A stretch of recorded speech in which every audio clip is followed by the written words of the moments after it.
Vector online. Case file open. No exploit code in this one.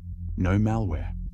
The weapon was a phone store counter, and the vulnerability was the way the entire digital world treats your phone number as proof that you are you. SIM swapping.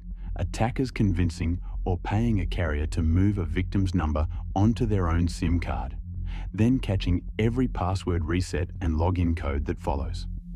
The case that proved it at scale ended with the first SIM swapping conviction in the United States, a college student who took millions in cryptocurrency. Stage by stage, defender view at every hop, public record only, court filings and prosecutor statements. Debrief begins now. Stage 1. Reconnaissance.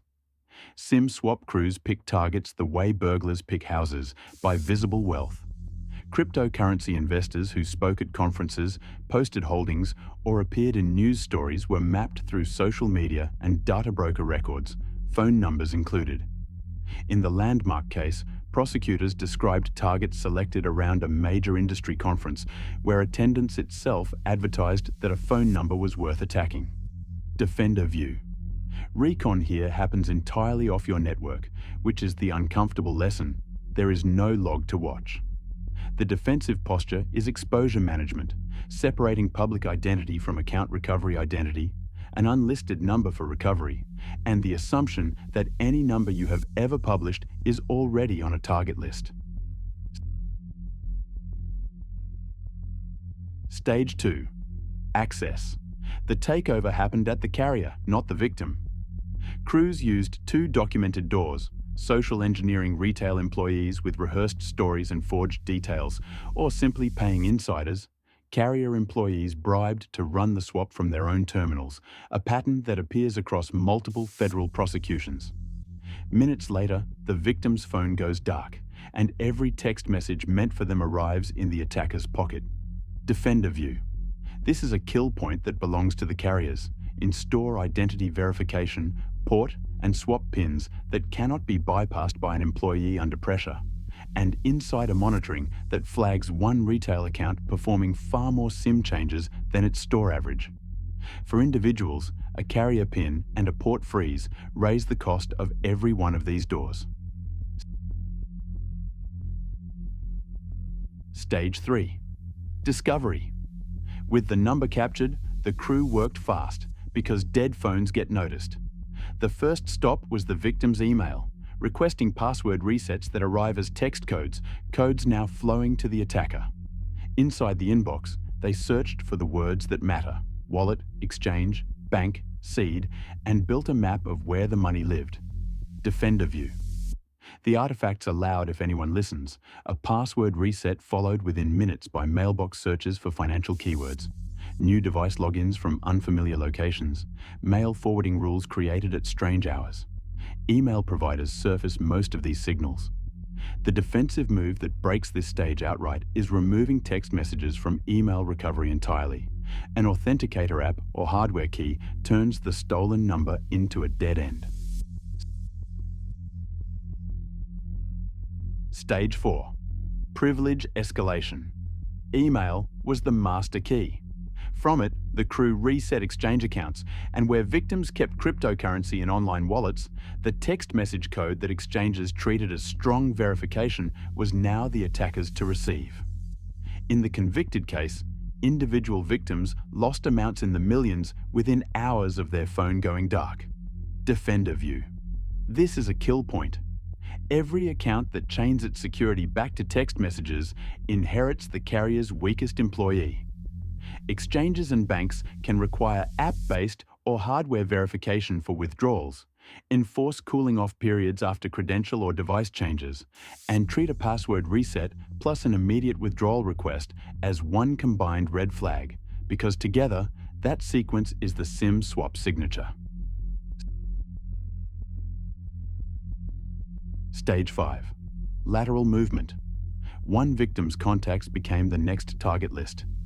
Crews moved through linked accounts, cloud storage, and saved documents hunting for wallet backups and recovery phrases, and rotated stolen funds through chains of exchange accounts opened under other identities.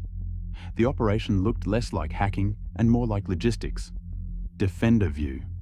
This is a kill point on the financial rails.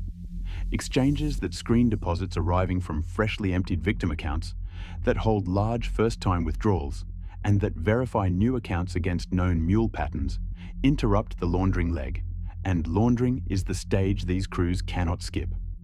Blockchain analytics later traced exactly these flows for prosecutors. The same tracing, applied in real time, is a control.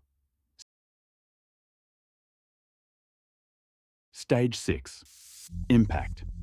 Prosecutors put the headline case at more than $7 million taken from victims, with single incidents in the millions, life savings in some cases, gone between dinner and midnight. Beyond the money, victims described weeks of digital lockout. Every account that trusted the phone number had to be clawed back one support ticket at a time. Defender view. Impact assessment for account takeover is about blast radius, every system that will hand control to whoever holds the number. The inventory question for any security team is direct. How many of our customer accounts, or our own admin accounts, can be fully recovered by text message alone? That number is the size of the hole. Stage 7.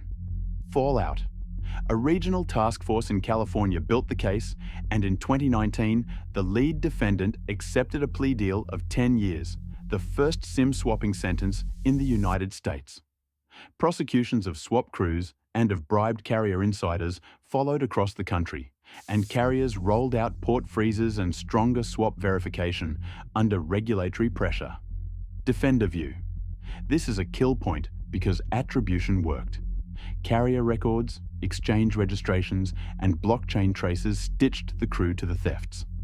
The deterrent lesson for defenders to weaponize: every SIM swap leaves a paper trail at the carrier, time-stamped to the minute the phone went dark.